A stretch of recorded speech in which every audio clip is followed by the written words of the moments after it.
Today we're going to talk about one of our fundamental strength exercises, the front squat. The front squat's a great exercise to increase strength and power in the quads, the glutes, the hamstrings, and the adductors. Front squat's also a good alternative to back squat depending on a person's mobility and their ability to stay upright into a deep squat. First, the setup of the front squat. Your bar should be placed approximately shoulder height or upper chest, almost like a zombie walking in. I've already adjusted mine so it's at that height. On the setup, we're going to walk underneath the bar. We're going to use a clean grip. So with our hands placed slightly outside of shoulder width, with our fingertips on the bar, stepping up underneath the bar, so the bar is resting on our shoulders and our clavicle area. Depending on your wrist mobility, you may want to go with a cross arm position, but today we're going to work on the clean grip. My wrist mobility is mediocre, so I'm just going to use a couple fingers to help hold the bar into place. A couple keys on the front squat. As you walk underneath and you get in a position, you want to have your elbows high so the backs of your arms are about parallel with the floor, and just resting the fingertips there. Along with other exercises, once we get into that position, we want to make sure that we set our core with our stomach and our abs tight, as well as our lower back. And then upon that, we're also going to make sure that before the lift and after we've set ourselves, we're going to take an inhale, hold our breath as we go down into the negative motion. Bars resting on our shoulders and our clavicle area. I'm going to take a deep breath after I've set my core with tight abs and a tight back. Step back. My feet are going to be parallel or just slightly turned out, just a little bit wider than hips, but no wider than shoulder.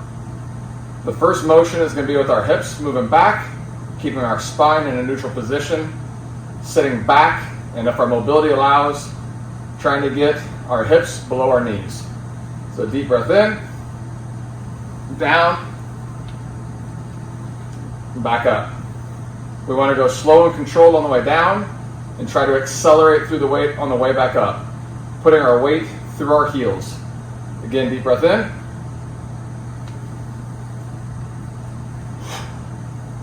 Accelerate on the way up. Through our movement down and up, we also want to make sure that we're driving our knees over our little toes, engaging our glutes. Again, on the approach, step underneath, rest that bar on the shoulders and upper clavicle area. Step back, get our feet set, elbows high, deep breath in, core set, nice, easy on the way down, accelerate on the way up, driving our knees over our toes and not letting them collapse.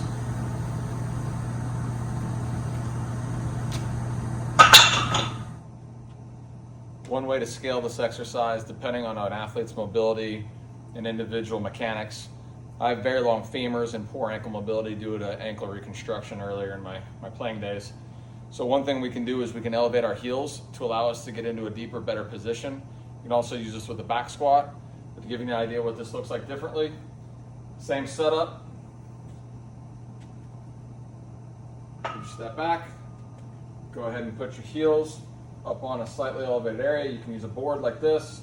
You can even use some smaller plates like a 5-pound or a 10-pound plate on each ankle, depending on what it is. From here, you're going to take that deep inhale in. After you've set your core, you're going to push your hips back, lowering your hips and bending your knees. Try to get into a deep squat position, controlled on the way down, and accelerate on the way up.